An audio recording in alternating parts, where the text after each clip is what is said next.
102.9, uma entrevista exclusiva aqui, né? Estamos no Ledone, em Balneário Gaivota, onde foi agraciado, né, com a presença do chefe Fábio, que tem uma história magnífica, e eu espero que vocês acompanhem essa live até o final, ou essa entrevista, porque muita inspiração, né? Que traga de inspiração para vocês dessa história do Fábio, que é sombriense, né? E está no mundo todo hoje, é um grande empresário, um grande cozinheiro, e hoje vai falar com a gente aqui na Rede Amorim.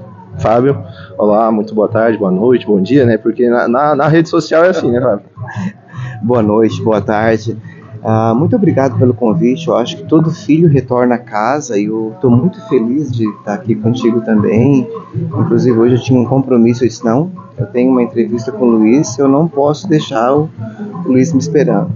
E eu fico muito feliz de poder agregar na vida dos sombrienses, na vida dos nossos telespectadores, dos ouvintes, aquilo que a gente também sai daqui e vai fazer lá fora também, porque não é simplesmente deixar nossas casas e ir para fora, né? Acho que tudo na vida tem um contexto e cada um tem a sua história. Nós somos protagonistas das nossas histórias.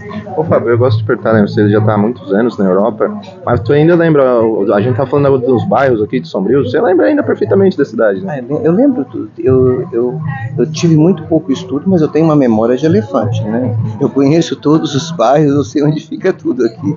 Não, às vezes eu me encontro com as pessoas na rua e eu fico até com vergonha, porque já fazem 26 anos que eu não moro mais aqui. Então muitos dizem, eu sou teu amigo. E eu fico aqui, como o cara tá com esposa, 3, 4 filhos. Aí eu não consigo assimilar as coisas, assim, mas isso é um pequeno detalhe, né? Logo eu já vou parando onde é que a gente estudou, qual era o bairro, e a gente já consegue se entender melhor, né? E você se mudou já faz quanto tempo, assim? Eu gosto de perguntar um pouquinho da trajetória, né? O pessoal vai perguntar onde começou, de onde veio o estralo, né? Muita gente procura, onde troca a chave, onde é que foi o estralo? Alguma coisa que acontece na nossa vida que faz a gente dar aquele passe bom e sai às vezes da bolha, né? Falar da minha história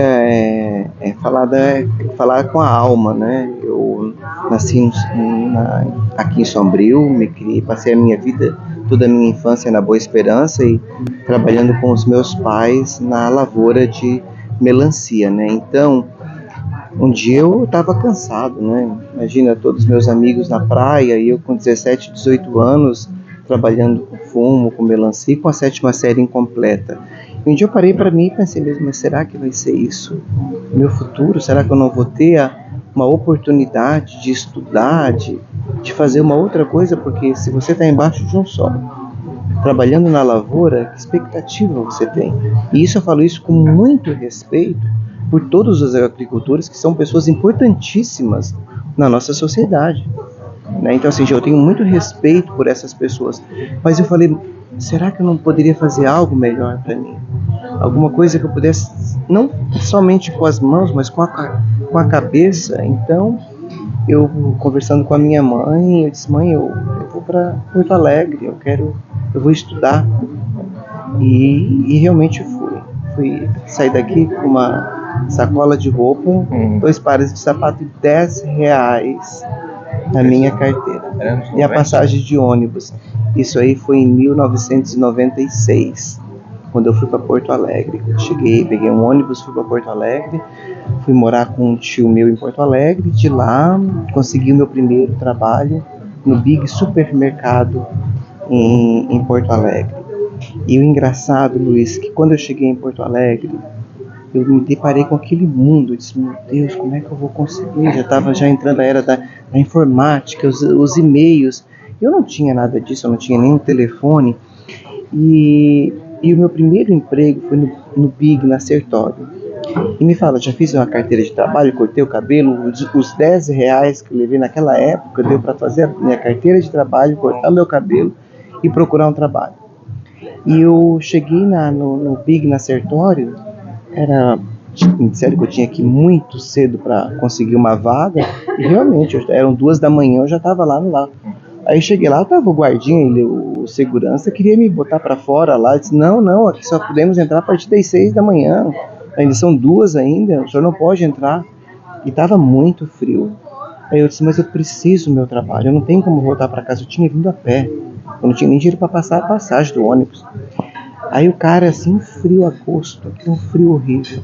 Ele me deu uma xícara de café e fiquei ali Eu e o guardinho, ele brabo comigo, quieto, mas me deu um café. E, enfim, aí às 7 da manhã chegou a psicóloga, distribuiu as fichinhas, e realmente às 7 da manhã eu entendi que o pessoal chegou às 6, tinha umas 40, 60 pessoas lá, todo mundo ganhou uma ficha. Eu fui procurar me candidatar para a vaga, né? Chegou com uma psicóloga, já era umas 9 da manhã, e ela pensou, mas o que o senhor quer se candidatar? Nós temos vaga para repositor, vaga para açougueiro, vaga para... Mas o senhor não tem experiência nenhuma, o senhor nunca trabalhou de carteira assinada. Aí passou neste momento, Luiz, atrás de mim, eu só escutei aquela voz, o senhor passou. Ele foi o primeiro que chegou hoje aqui na entrevista, para a entrevista, às 2 da manhã. A psicóloga, o senhor chegou aqui às 2 da manhã. Eu quero um trabalho, eu quero trabalhar. Ela disse, ó, eu tenho um trabalho para o senhor, é para repor cadeira de praia. Eu sempre digo para meus amigos, nunca me dei uma cadeira de praia, porque eu coloquei tanta cadeira de praia no Big, os 2 anos que eu trabalhei no Big, e lá eu comecei a minha vida com R$201 por mês. Eu pagava aluguel, mês eu comprava comida, e assim foram por 2 anos da minha vida. Até que um dia eu cheguei em casa, eu morava numa favela, em Porto Alegre, lá no favela, num beco que se diz, né, em Porto Alegre, e atrás de 3 casebres. E quando eu cheguei, a minha vizinha falou para mim, Fábio, eles levaram tudo.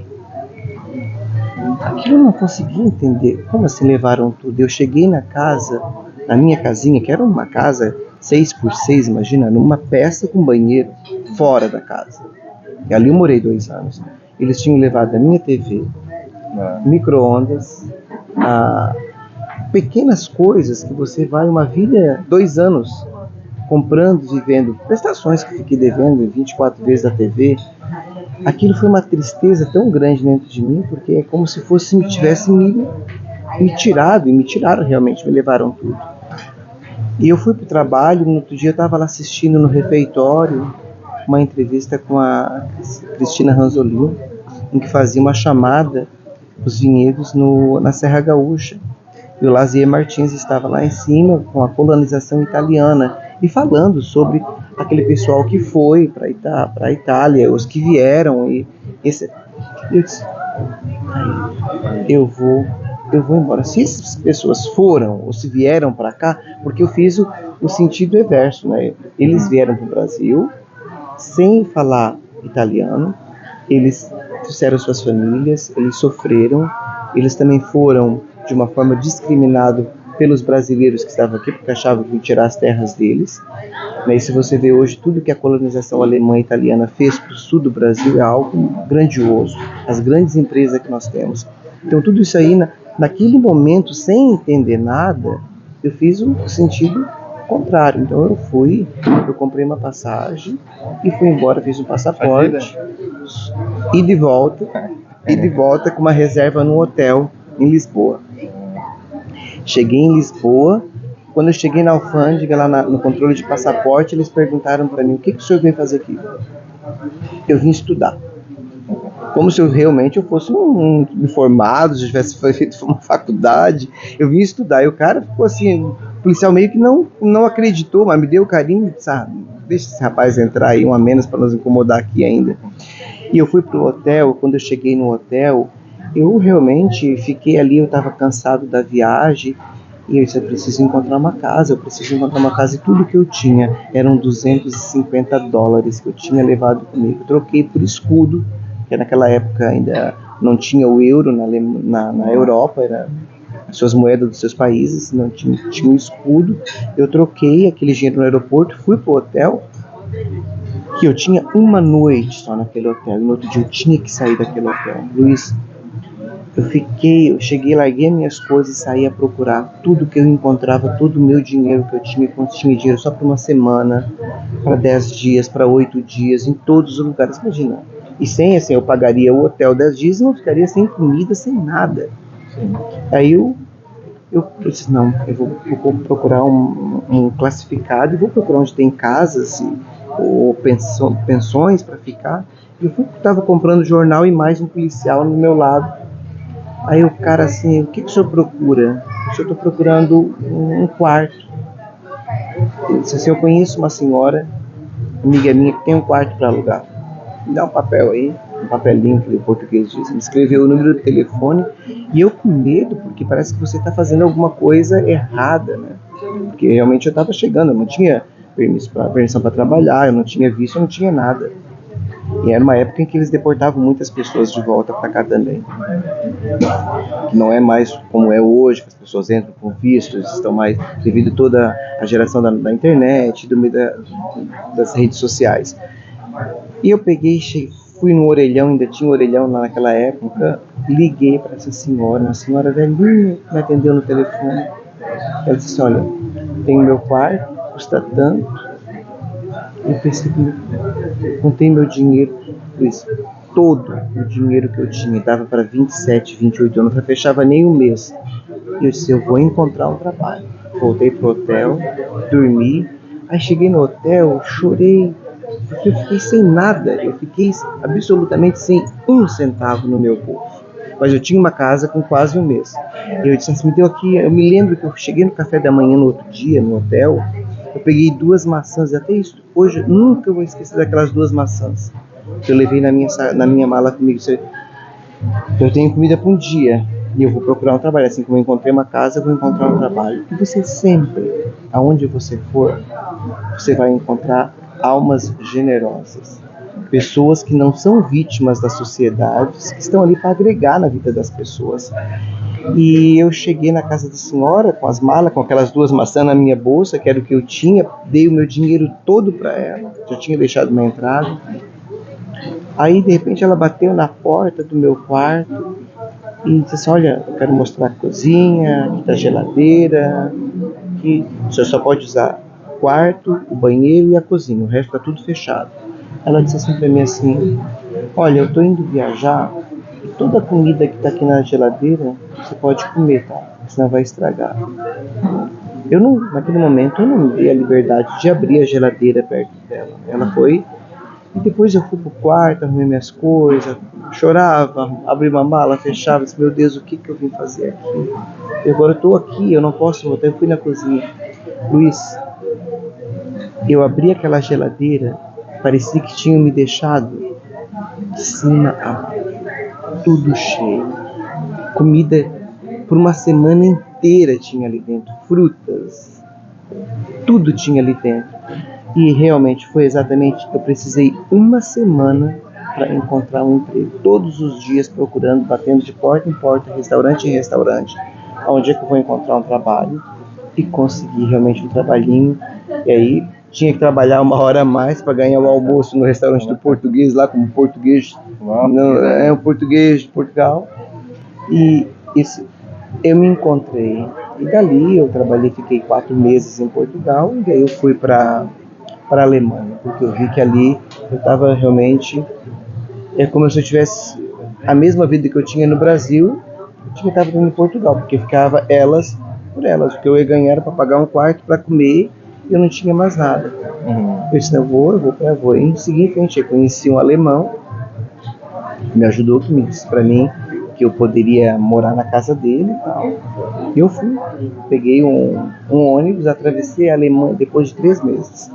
De ônibus de Portugal, Alemanha? 3 dias de ônibus, 2 noites, mas eu não tinha dinheiro para o trem, com o avião ele pensava, e o dinheiro que eu tinha, eu consegui ainda juntar. Naquela época eu juntei 500 marcos, que seriam hoje uns 300 euros. Cheguei na Alemanha, com frio, neve, 3 de fevereiro, foi quando eu cheguei na Alemanha. E aquele alemão que tinha me prometido, alemão são pessoas assim, todo mundo diz que o alemão é muito frio. São as pessoas mais generosas que eu conheço no mundo. E depois tem uma história com esse alemão, porque assim, o cara era engenheiro e hoje é quem trabalha comigo na empresa, hoje trabalha comigo na empresa, faz o nosso departamento financeiro dentro da empresa. O mundo dá muita volta, né? Eu fui, ele me levou para casa e ele disse, olha, aqui na Alemanha é o seguinte, tem que aprender alemão. Se não aprender alemão, não tem trabalho. Fui para a escola, 2 dias ou 3 dias depois começou. Todo o dinheiro que eu levei de Portugal ficou tudo na escola. Eu disse, meu Deus do céu, mas que saga é essa? Aí o mês acabou E eu tinha certeza, no mês, eu paguei um mês certinho. E fiquei morando com ele, comendo na casa dele. E com vergonha, porque imagina você ficar na casa de alguém sem pagar aluguel. De favor, então. De favor, eu fiquei de favor, não tinha nada. Indo a pé, era uma distância longe, era uma distância de uns 4 quilômetros da escola que eu ia a pé e voltava a pé. E um frio, caindo neve. Sem roupa, não tinha, as roupas que eu levei do Brasil não eram preparadas para a neve da Alemanha. Então essas foram as minhas dificuldades que hoje para mim eu não vejo como dificuldade. Eu sempre procurei ver a vida de uma outra forma, eu procurei ver tudo que chega até a mim, eu absorvo, guardo para mim e agradeço, porque naquele momento eu tinha uma casa para morar, eu tinha uma cama para dormir, eu tinha uma cozinha para fazer alguma coisa para comer, sem poder precisar pagar e sem ninguém me cobrar, ficar ali me batendo. É claro que isso é uma exceção, eu acredito que nem todo mundo vai chegar na Alemanha e vai ter uma porta aberta. Sempre a gente vai encontrar uma alma caridosa no caminho. E quando acabou o curso, eu ali lutando, eu não aprendi nem uma palavra, eu não aprendi absolutamente nada.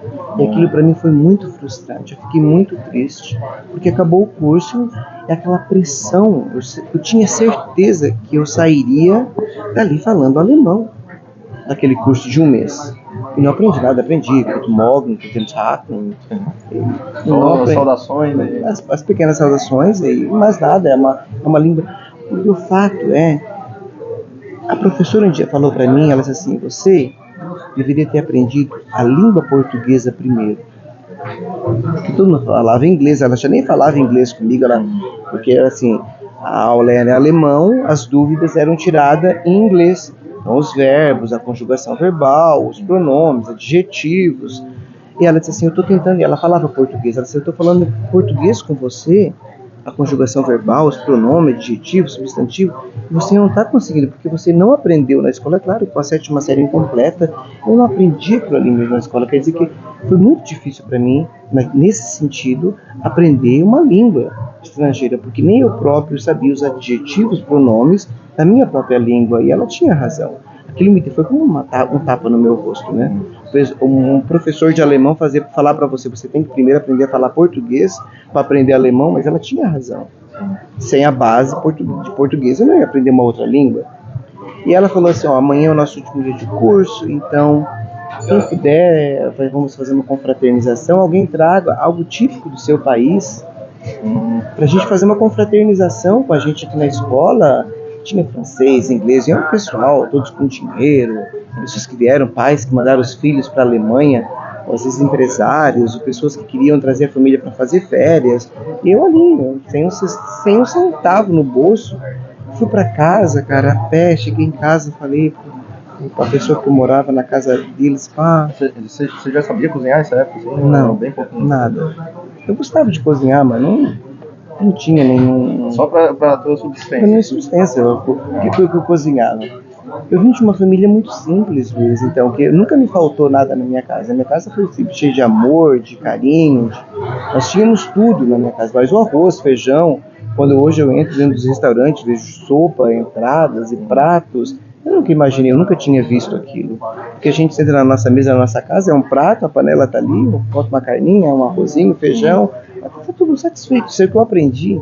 E eu agradeço a Deus pelo alimento que eu recebia todos os dias na minha casa. Mas eu não tinha sabia fazer um arroz ou feijão, mas eu não sabia cozinhar. A primeira vez que fui no restaurante alemão, eu fiquei assim, o que é isso? Não parava de entrar prato, me convidaram uma vez, né? Fui assim, mas eu cheguei em casa e falei para o pessoal, mandaram levar um bolo, eu falando do bolo, mas mandaram levar alguma coisa típica do seu país. Eu disse, o que eu vou fazer? Ele disse, não, vai na cozinha aí, abre a geladeira. E aí eu lembrei do bolo que a minha mãe fazia nos domingos pra gente, em casa, né? Café da tarde nos domingos. Sabe, para fazer esse bolo de chocolate? Botei um pouco de uma coisa, um pouco de outra coisa, não tinha nada, mas fui juntando um pouquinho e Deus, levei. Eu estava lá na escola, não queria comer, estava até muito triste. Aí o diretor da escola desceu e eu vi que ele foi lá no bolo e pegou um pedaço do bolo. Ela estava comendo alemão, né? Ele falava em alemão, ele não falava português. Ele perguntou, quem é que fez esse bolo aqui? a professora, como sabia que eu não falava alemão e não tinha aprendido nada, foi o Fábio do Brasil que fez um bolo de chocolate. Eles, que bolo delicioso, vai continuar estudando com a gente? Eu disse, a professora já falou, não tem dinheiro, mas quando ele vai voltar, ele disse assim, no meu país, quem quer estudar não fica sem estudo. Se você quiser, você pode fazer a limpeza da escola, nós pagamos o curso para você, e esse bolo de chocolate aqui, vindo aqui da cantina para os professores, para os seus colegas, eu vou todo dia comprar um pedaço do bolo. E assim, ali começava uma, não vou dizer uma grande história, mas talvez que me fez mudar a página da minha vida, né? Então eu limpava a escola todos os dias e vendia os bolos. Eu tinha que caminhar 4 quilômetros a pé com um bolo na mão. Cheguei em casa, falei para o alemão, conheci ele, ficou até contente, ganhei, não, vamos então, vamos providenciar isso aí, eu vou te ajudar. E os primeiros bolos, eles que pagavam o material, a família, para mim vender na escola. E aquilo para mim era uma alegria. Eu cheguei lá, começar a ver o primeiro euro que tu ganhou na tua mão, vendeu. E um dia, Luiz, sobrou a metade de um bolo. Sobrou um pedaço de um bolo e eu estava vindo para casa e precisava ir no banheiro, estava apertado, usar o toalete. Aí eu não podia descer na Alemanha, tem aqueles cafés subterrâneos, aqueles banheiros subterrâneos, né? E eu deixei o bolinho lá em cima, pedi para descer no banheiro, e deixei o bolo lá em cima. Quando eu voltei, tinha uma senhora que depois fui saber, era a dona do café, ela disse assim, você tá com bolo, tá de aniversário? É seu aniversário? Porque quem é que tá com bolo na mão no meio da rua? Ela disse, não, eu vendo bolo. Eu falei para ela, eu vendo bolo. Eu quero comprar um pedaço do seu bolo. Ela não acreditou, ela disse, não, mas você só deixou usar o banheiro, aquela coisa brasileira nossa, que a gente tem aquele carinho, né? Eu disse, não, eu só quero comprar um pedaço do seu bolo. Comprou. Aí fiquei com uma vergonha, fui para casa, disse, que vergonha, falando para as pessoas que eu estou vendendo bolo na rua. Outro dia eu estou voltando para casa, no mesmo caminho, estava lá na porta me esperando, moço, vem cá, isso aqui, ó, eu quero vender o seu bolo aqui no café. E ali, naquele momento, mudou tudo na minha vida.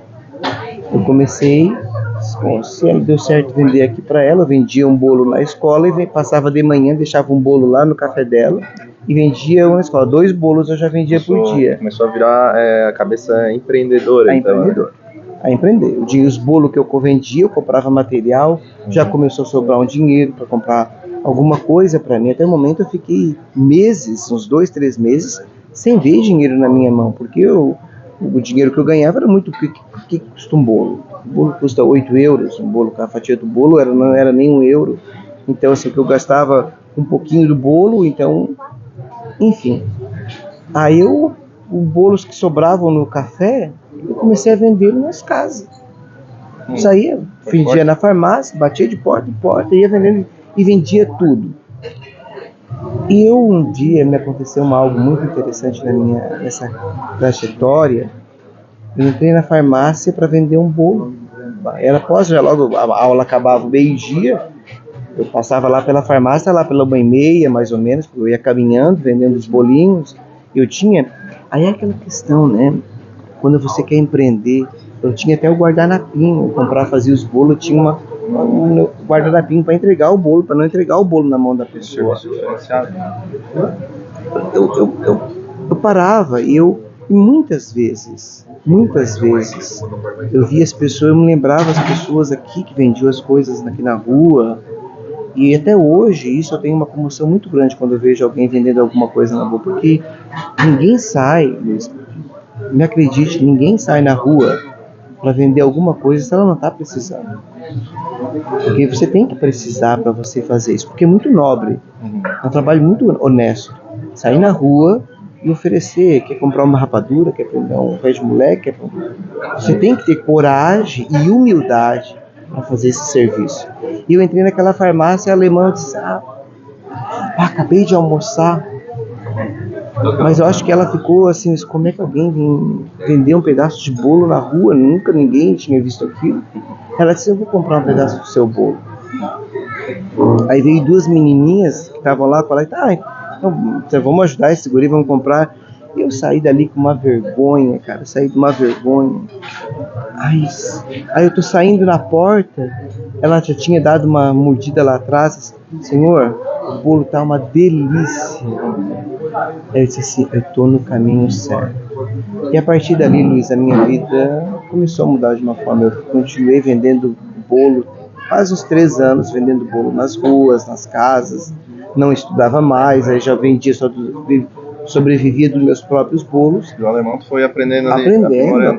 Aprendi um pouco na escola, aprendi em casa, aprendi com as pessoas na rua, trabalhando.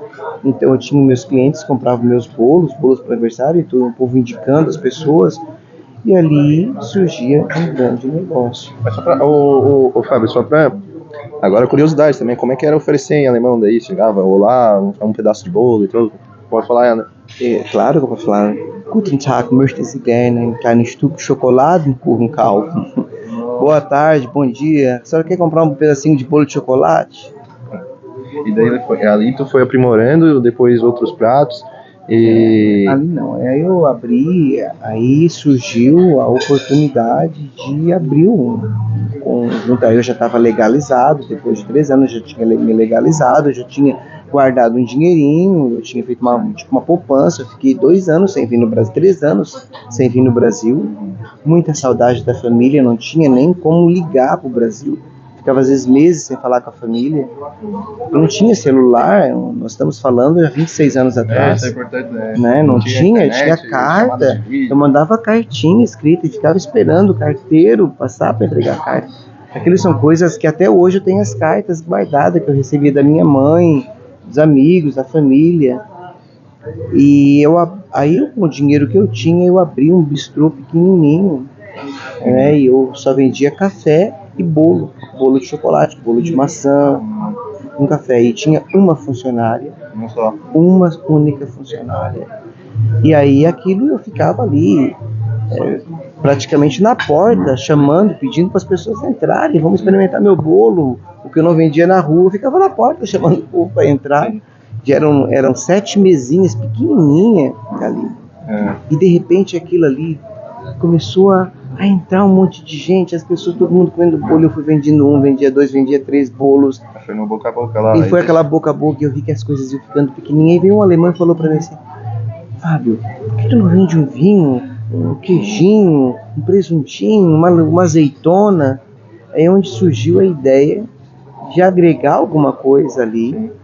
Eu disse assim, nem de vinho eu entendia.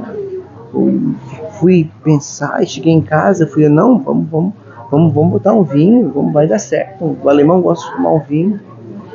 Isso já se na cerveja, né? Então assim, isso já se passaram 26 anos.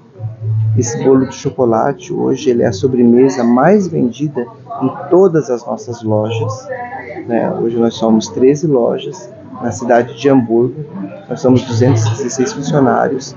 Assim, toda uma equipe que está por trás de tudo isso, que surgiu com um bolo de chocolate, né? Porque hoje é a sobremesa mais vendida que nós temos. Então, quando eu falo do bolo de chocolate, quando eu falo de empreender, tem sempre a questão humana atrás, né? Porque foi a forma mais nobre, sublime e honesta de sobreviver num país de primeiro mundo, vendendo bolo de porta em porta.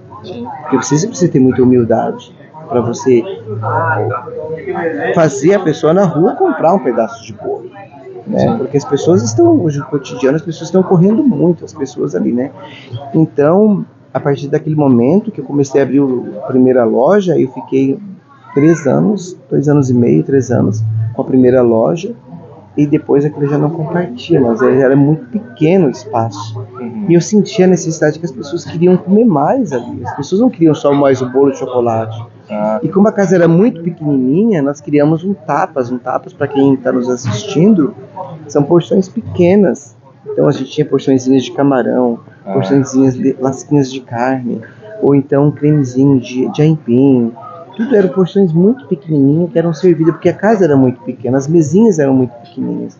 E até hoje o conceito, hoje são restaurantes grandes, nós temos loja que tem espaço para 110 pessoas sentarem, quer dizer que hoje a gente está falando de um número muito maior, Mas isso começou, e naquele momento eu comecei a agregar. Então, como eu já tinha um dinheirinho, às vezes um dia que eu tinha um tempinho, eu ia no restaurante jantar para ver o que as pessoas faziam. Eu comecei a fazer sopinha e fazer comida, então todos os dias eu agregava alguma coisa. Passando 3 anos, eu abri a segunda loja, abri a terceira loja, e dali a gente nunca mais parou. Hoje é uma franquia, todas as nossas lojas são passadas somente para funcionários da empresa. Nós não vendemos nenhuma franquia para pessoas de fora, somente para as pessoas que trabalham na empresa, que conhecem a filosofia da empresa: bem-estar, o bem servir e o bem receber. E agora a gente pode falar do que você quiser, a gente pode falar de empreendedorismo, podemos falar de... Porque, Fábio, eu acho bacana, né, que você também é uma pessoa muito prestativa, né, e já entrevistei muitos funcionários ou empresários que começaram lá, pequenininhos e tudo. Cada um tem a sua filosofia, princípios, né? E na questão alimentícia, alguns apostam na experiência, outros apostam no produto, outros apostam no local. Como é que você vê, assim? Porque eu gosto de linkar, né, já que pra gente não ficar cortando, assim, também na questão, por exemplo, da avaliação. A gente tava falando da crítica construtiva ou da crítica, porque às vezes tu recebe elogio, tu deve receber elogio, muitos elogios. Mas às vezes uma crítica que vem, às vezes a pessoa acha que ignora, não, eu tô ainda fazendo certo. Como é que tu vê isso aí? Tu vê como um salto? Como é que...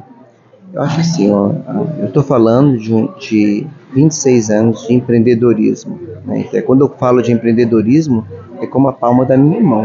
É um tema em que eu domino 100%, porque eu tenho que entender. Como chefe, como empreendedor, é uma responsabilidade minha gerar trabalho para essas pessoas. Agora, uma coisa que é muito importante para mim, eu nunca esqueci as minhas origens. Eu acho que isso é uma coisa assim, muito importante. A gente nunca esquecer da onde a gente saiu. As pessoas falam para mim: tu não tem que falar para as pessoas que tu tens a 7ª série incompleta. Tu não tem que falar para as pessoas que tu carregava caminhão de melancia, que trabalhava no fumo. Eu disse: como é que eu vou apagar a minha história, que foi o que me tornou a pessoa que eu sou hoje? Porque eu acredito veemente que nós somos o tamanho daquilo que nós compartilhamos. Então, se você compartilha com as pessoas aquilo que você aprende, que você passa para frente, isso eu faço todos os dias. E quando eu falo de crítica, a crítica para mim é muito importante. Um cliente, Luiz, ele vai esquecer muito rápido o valor que ele pagou numa bebida, mas vai demorar muito tempo para esquecer o atendimento que ele recebeu. 50% é o produto, o outro 50% é quem vende o produto. Então, agora é de total minha responsabilidade instruir o meu funcionário. Isso é o meu dever, porque ele está ali. Se ele fosse tão bom quanto um de nós, eu seria funcionário dele. Eu sempre digo na empresa, eu aprendi a ouvir aquilo que eu não quero ouvir. E aí eu volto às críticas. A gente pode falar muito sobre a questão de crítica, porque as pessoas ficam muito irritadas quando ouvem uma crítica. Com a crítica, gente, isso é a melhor coisa que existe.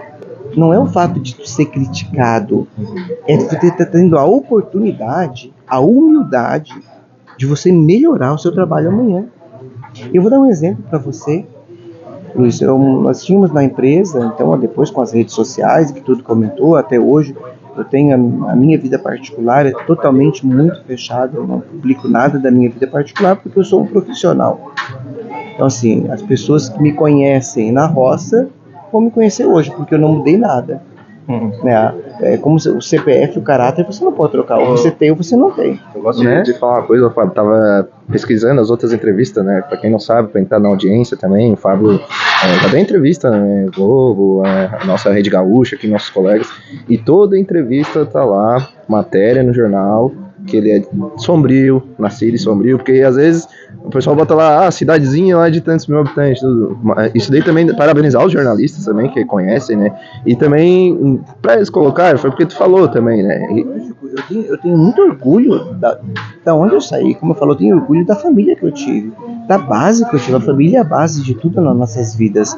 Agora, voltando novamente para a questão da crítica, É muito importante, porque é o momento em que nós temos, quando nós somos criticados, seja em qualquer sentido, há que haver aquela humildade de voltar.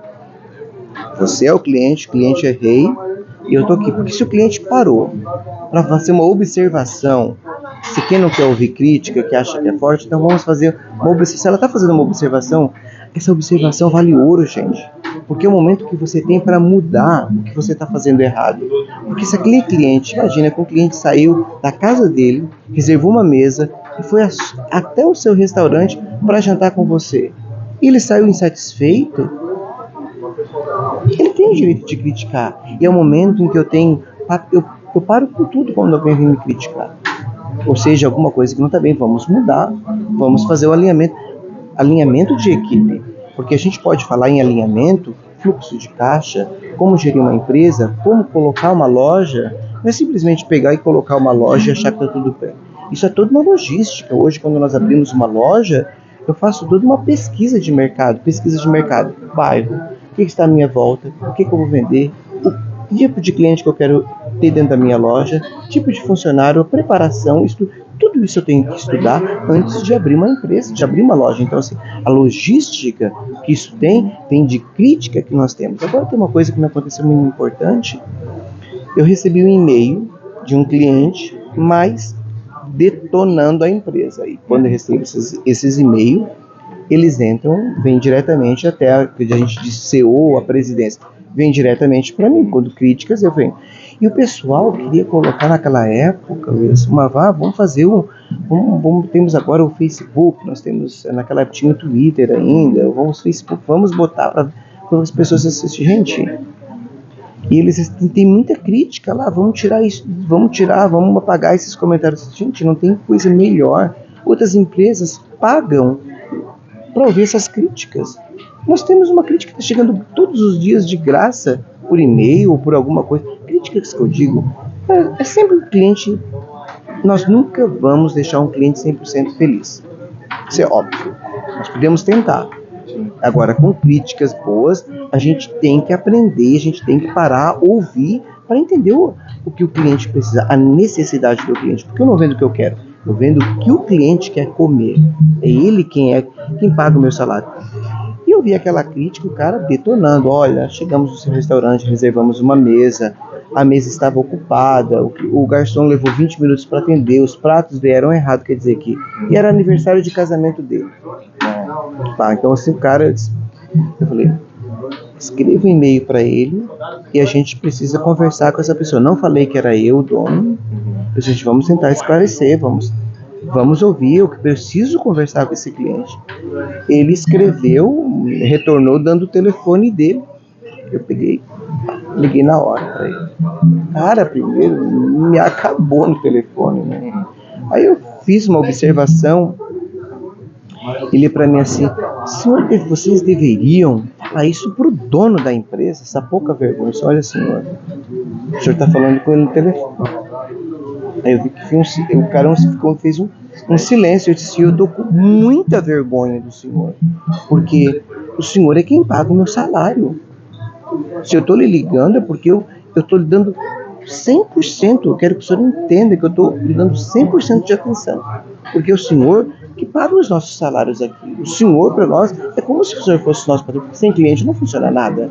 Sim. E eu falei para ele, vai pedir inicialmente desculpa, dê uma nova chance, nós vamos mandar um voucher para o senhor, e o senhor venha com a sua esposa, e vai ter uma noite com bebida, tudo incluído, o senhor não vai pagar nada. E acabou a ligação por ali, eu fiquei com vergonha, disse, que situação. Disse, bom, acabou. Eu confio muito nas pessoas, eu tenho uma equipe, então quando essas informações chegam até mim, eu tenho uma equipe em que eu acredito 100% nela, e quando alguma coisa dá errado, eu fico muito irritado, eu fico com muita raiva, porque eu dou um voto de confiança para aquele meu funcionário, né? Então, quando algumas coisas dão errado, aí no outro dia eu levanto a minha cabeça e digo, com paciência, agora eu não posso fazer, eu fiz o meu melhor, né? Então, vamos controlar melhor, porque a gente vive, hoje nós trabalhar com ser humano é muito difícil. porque são informações que chegam até mim, eu acredito nessas informações dos meus funcionários, eu não sei se estão me mentindo, se estão me falando a verdade, né? Então, o Vale Presente foi mandado para o cliente, passaram alguns meses, não me lembro, 1, 2, 3 meses, veio uma lote da empresa com um papel escrito que ele imprimiu no computador, escrito na caneta, obrigado. Era mandando entregar para o gerente, para o dono, para quem fosse. Eu disse, mas isso aqui é esse Gutschein, esse que eu já estou falando em alemão, esse voucher aqui foi daquele casal que foram insatisfeitos. Eu liguei para a loja onde eles tinham ido, na filial, veio numa loja da filial. Eles, não, o cara veio aqui com 6 pessoas, comeram tudo, beberam tudo. E eu pensei, mas como assim? Era para o casal voltar, só o casal e a mulher, não. Comeram tudo, beberam tudo. Ele disse assim, se não pagaram, eu disse, não, pagaram tudo. Comeram e beberam e pagaram tudo e pediram uma caneta no final e escreveram em cima do papel obrigado e mandaram entregar para o senhor. O que eu quero entender com isso, que ouvir uma crítica, parar para escutar o cliente, vale muito mais para ele, a atenção que você está dando para ele, que o dinheiro que você está cobrando dele. Naquele momento, o cliente ficou tão satisfeito de nós termos ligado para ele, que o dinheiro para ele não era a importância, e sim a forma em que nós conduzimos a humildade, a serenidade e a disciplina de parar e ouvir aquele cliente. Eu vejo que assim, eu já tive a experiência, né, de ir em restaurante, e muitas pessoas aqui na nossa região às vezes perguntam como é que foi a experiência, né? Aí falo assim, aí eu falo, se eu não gosto, o negócio veio um pouco gelado, ou demorou um pouquinho, tento dar, porque na minha forma de ver eu tô ajudando a pessoa, sabe? Só que tem pessoas que não aceitam, ou dá desculpa, tá ligado? Veio porque tu pediu muita coisa e daí demora pra fazer, porque a nossa casa tá cheia. Só que às vezes eu também vejo pelo lado da pessoa, a gente não sabe o que aquele garçom, o que o cozinheiro tá passando na vida dele também, se ele não tá num dia bom, num dia ruim. Aí vem a questão que tu falou das pessoas também, né? Tu, além como um empreendedor, um chefe de cozinha tem que ser um gestor de pessoas também, que é... Eu sempre digo que ser patrão é ser um psicólogo, ser pai e ser amigo ao mesmo tempo, né? Eu sempre digo, a minha vida profissional é totalmente muito fechada da minha vida particular. Eu nunca recebi um funcionário na minha casa, não publico nada da minha vida particular, absolutamente nada, porque eu estou ali como gestor e não como amigo, porque eu tenho muito respeito extraordinário pelas pessoas que trabalham comigo, e é meu dever instruí-las, é meu dever apoiá-las, é o meu dever aplicar todas as leis que for possíveis para que eu tenha o bem-estar, o bem servir e o bem receber. Eu sempre falo para os meus funcionários, eu quero perder uma noite de sono, não pelos salários que vocês ganham, mas sim pela educação dos filhos de vocês. Porque eu me preocupo muito com a educação. Porque se um dia eu vender minha empresa, Luiz, eu gostaria muito que o filho de um funcionário meu sentasse na minha cadeira. Porque ele não teria orgulho de mim, ele teria orgulho do pai que ajudou aquela empresa a crescer. E se o pai ajudou aquela empresa a crescer, porque alguma coisa de bom a empresa passou para aquele funcionário ali. Então, assim, sempre são 2 pesos e 2 medidas, né? Então, assim, nós temos uma equipe muito alinhada. Nós somos o tamanho daquilo que nós compartilhamos. Então, tudo na empresa é compartilhado. Quem trabalha com compartilhamento, com instrução, dividindo conhecimento, nós trabalhamos menos. Todos nós trabalhamos menos, por isso nós temos, hoje a nossa empresa, nós trabalhamos com uma equipe politécnica. Equipe politécnica é aquela equipe que é preparada para trabalhar em qualquer setor. Quando nós implantamos essa equipe politécnica, onde nós transformamos um garçom num atendente, e um atendente num cozinheiro, todo mundo achou que ia ser o nosso final. Hoje nós economizamos na folha de pagamento 35%. Porque não precisamos mais cozinheiros extras, nós não precisamos mais garçom extra. E o melhor de tudo isso, o garçom pôde entender como funciona uma cozinha e o trabalho daquele cozinheiro. E o cozinheiro, da mesma forma, começou a entender melhor o seu colega que está ali na frente, que acha que só ganha gorjeta, que só está ali para atender. Porque atender as pessoas é muito diferente de preparar um prato lá atrás. São 2 pesos e 2 medidas. Um que prepara o alimento e o outro que atende. Mas tem que se conversar os dois lados, assim, Tem que ter um diálogo. É muito importante. O diálogo é importantíssimo dentro de uma empresa, porque as pessoas têm que ter um conhecimento. Então, assim, tudo nós temos que ter um diálogo, parar e para conversar. E hoje, quando eu falo sobre diálogo, o diálogo para mim é como eu posso mudar a minha empresa. Tudo parte de mim, porque assim, e é uma responsabilidade muito grande, porque quando você cria uma nova ideia, quando você cria novos pratos e você leva para dentro da loja, você está vendendo a sua marca ali dentro. Então, alguma coisa se dá errada, vai cair em cima de quem? De mim. Se eu estou passando uma instrução para um funcionário e alguma coisa está dando errada, aquele funcionário vai vir para cima, não que vai vir para cima de mim, mas a culpa foi do patrão que instruiu errado. Né? Então, assim, nós temos um alinhamento, e isso é muito importante, o funcionário ter a visão do empreendedorismo. Porque assim, se nós não vendemos, se nós não giramos, nós estamos assim, sem clientes, não existe trabalho. Né? Nós temos que ter clientes, nós temos que ter funcionários preparados. Então eu sempre digo, ser patrão é ser psicólogo, ser amigo, ser patrão ao mesmo tempo, porque está tudo ali junto ali na empresa, ali. Então tem que parar e conversar com as pessoas.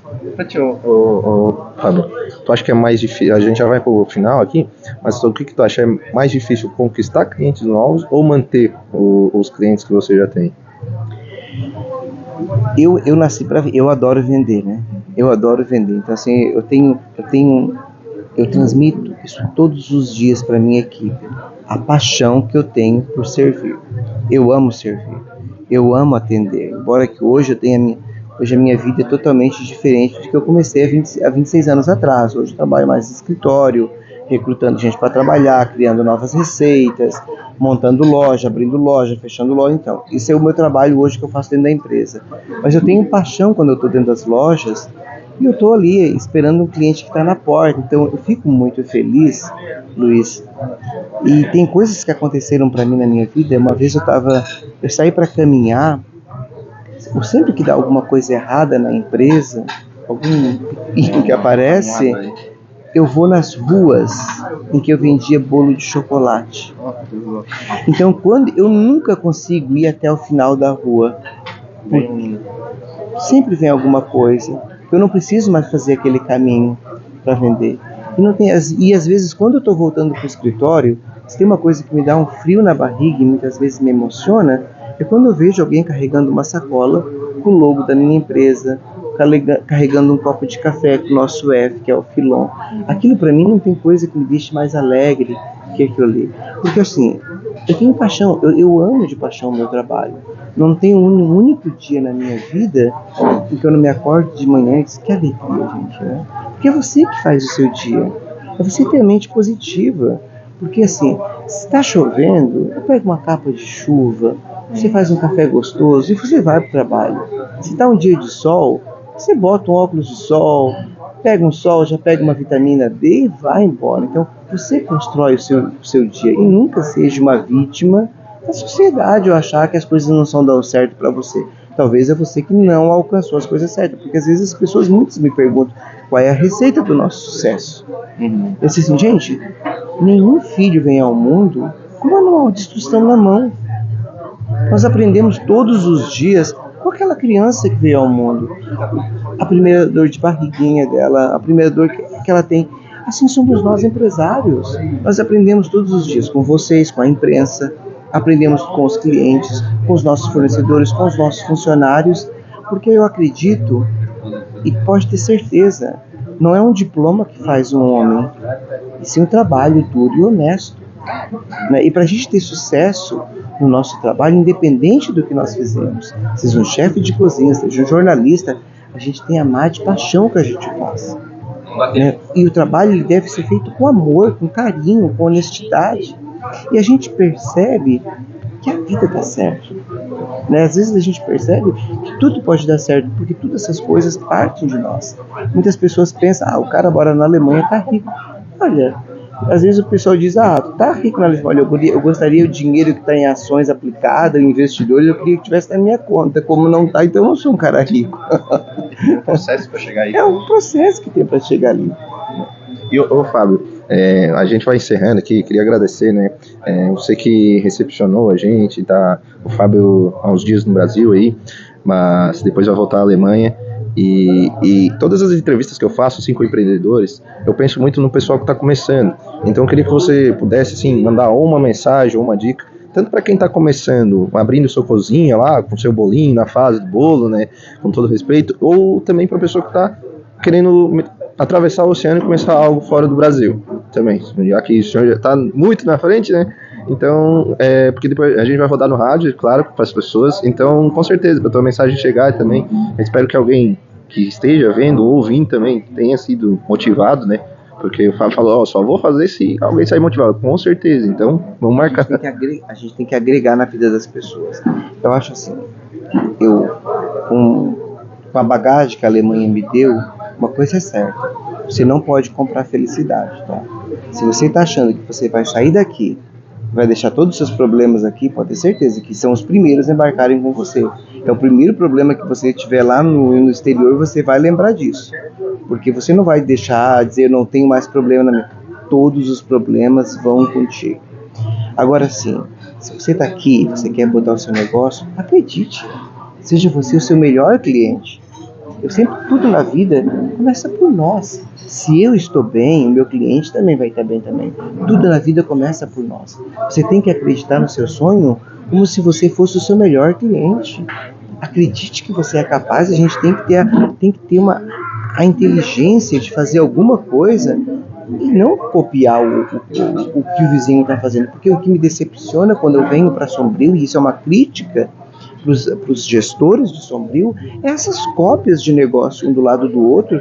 Só muda o nome, gente. Todas as vitrines são iguais, todas as coisas são iguais. As pessoas não têm inteligência de fazer uma coisa autêntica. Por que não faz autêntica? Porque não são capazes de criar. Não é criticar as pessoas, mas ao menos falando de alguém que está já há muitos anos fazendo um trabalho. E todos os dias eu paro na minha sala e digo, o que eu posso fazer para o meu cliente? Eu crio um prato. Eu não saio a copiar pratos dos clientes, eu não saio a copiar os restaurantes dos amigos ou dos colegas e bares. Eu faço a minha identidade, eu monto a minha empresa com o meu caráter, porque nós temos que ter o nosso DNA. A empresa tem que ter o nosso DNA.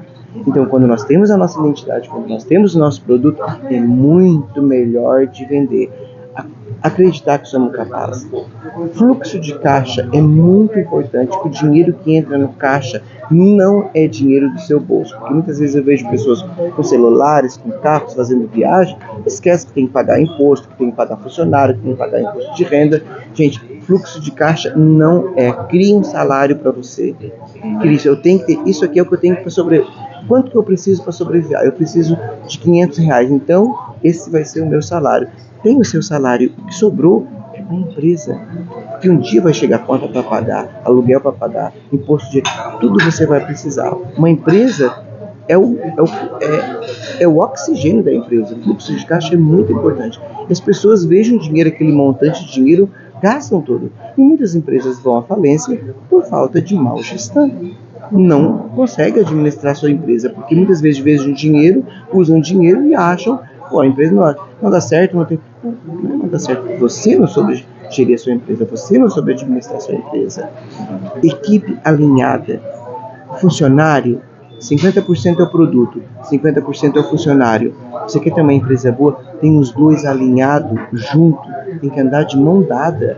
O funcionário tem que conhecer o produto com uma palma da sua mão. Porque se um dia um cliente chega lá e perguntar o que eu tenho, o que é isso aqui? Isso aqui não é nada. É claro, é um exemplo muito óbvio, mas o cliente tem que conhecer o produto com uma palma da sua mão. Vai transparecer para o cliente que está lá fora competência, conhece o produto, sabe o que está vendendo e gosta do que está fazendo. Porque não tem coisa melhor você chegar numa loja e receber o que tenha recebido.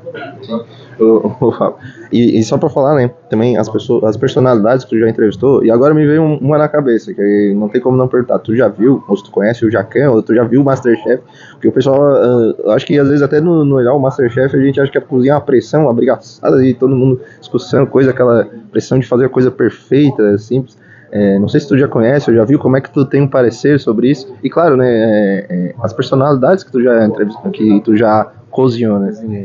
Eu já cozinhei para muitas personalidades. Eu acho assim, eu só cozinhei para grandes empresários como Luiz Helena Trajano, a Clóvis Tramontina, Maria Anselmi, a Sônia Reza, fundadora da Dudalina, Tieko Aoki, a presidente da Rede Bullitt Hotel, o governador do estado do Rio Grande do Sul. Acabei, fazem 40 dias que eu recebi antes dessa tragédia no Rio Grande do Sul, eles estiveram lá no meu restaurante. O que fez tudo isso é ser exigente.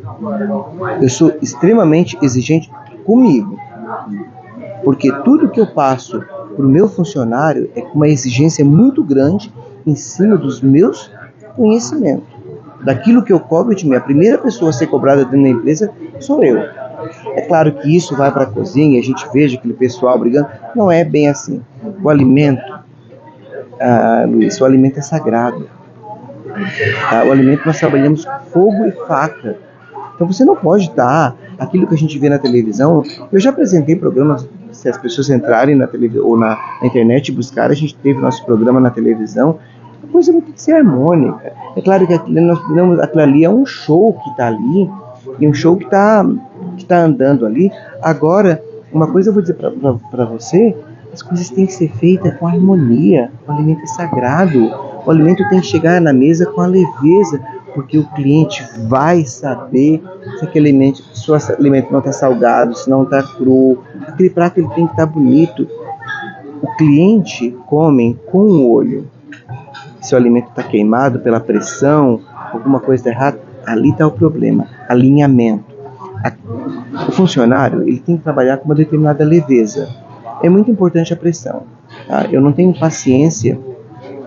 Eu sempre digo para os meus funcionários: tu pode me perguntar 5, 6, 8, 10 vezes, mas aprenda. Aprenda, porque ninguém é papagaio. Né? O meu tempo para mim vale dinheiro. Mas se eu tenho que ajudar um funcionário, eu vou parar quantas vezes for necessário, até aquele funcionário está capacitado para fazer um trabalho com excelência. E muito importante, ele está corrigindo o colega, porque nós queremos um time unido, uma equipe unida. E não pode, agora tem uma regra dentro da minha empresa, que eu não vejo isso no Masterchef, duas palavras, obrigado e por favor. Sem essas duas palavras, quem trabalha comigo não tem resposta nenhuma, ainda ganha um xingão. Porque assim, a palavra obrigado é uma palavra muito bonita. Por favor, me alcança isso, você fala obrigado. É muito importante você agradecer aquela pessoa. Até hoje, quando eu chego dentro da minha loja, que eu peço algum prato, alguma coisa, eu agradeço, nossa, estava muito gostoso o seu alimento, muito obrigado. Muitos patrões sentam em mesas, os chefes, os donos de restaurante, comem, bebem e não agradecem o seu funcionário. Eu faço questão que aquele meu funcionário receba, não é que ele está recebendo o meu elogio, eu não gosto de elogiar funcionário. Porque eu vou dizer para você, ele está fazendo o trabalho dele. Eu posso, volta e meia, parar e conversar: poxa, a gente fez hoje um trabalho maravilhoso. Equipe, não é chegar lá e bajular o funcionário, porque senão você vai deixar o funcionário bardoso. E é o que acontece muito isso aí. Eu nunca digo nem um sim, nem um não. Sempre que alguém vem conversar comigo, a gente vai pensar e eu vou dar uma resposta depois. Eu nunca prometo nada quando eu estou feliz, porque a gente tem aquela coisa de, não, se der tudo certo, eu vou te dar tudo. Ou se você está com raiva, você vai ali e briga com aquela pessoa. Eu não faço nem um e nem outro.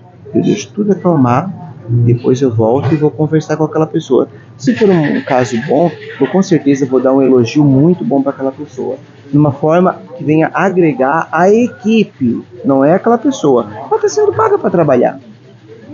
Eu não admito atraso, eu não admito muitas coisas dentro da empresa, mas isso eu cobro de mim também. Né? Então eu acho que eu sou muito careta. Acho que quando a gente vai chegando nos 50, a vida já vai começando a tomar outros ares. Quer dar exemplo, tem que ser exemplo também. Quer exemplo, quer ser exemplo. Enfim, diretamente aqui do Ledone, né? Agradecer ao Fábio aqui. A entrevista é muito esclarecedora, né? E que também agregue na vida de vocês aí. Agradecer ao Fábio aqui e mais informações do Portal Amorim. E agradecer por estar recebendo a gente aqui e levar o nome do nosso Sombrio para lá. Foi uma alegria muito grande. Para você que está em casa, comece fazendo o necessário, faça o possível, e quando você menos esperar, você vai estar fazendo o impossível. Né? Nada cai do céu, nunca pense que comigo eu não tenho sorte. Pare de se tornar vítima, achar que as coisas não dão errada para você. Acorde e vá fazer alguma coisa, gente. Eu não aconselho a ninguém amanhã sair vender bolo de chocolate aqui no Sombrio. Mas se você achar que é uma coisa que vai dar certo, por que não? Vá vender e depois venha falar comigo. Quem é que disse que vender bolo de chocolate não seria um bom negócio? Não é verdade? Obrigado pelo convite. Foi um prazer estar aqui com você. É isso aí, muito obrigado, Luiz Garcia. Eu vou ficando por aqui. Mais informações, Portal Amorim. Forte abraço. Agregou alguma coisa? Rapaz, com certeza. Eu ia perguntar se podia pedir pro pessoal ir montando ali atrás. Não, eu vi Eu não que queria trampar.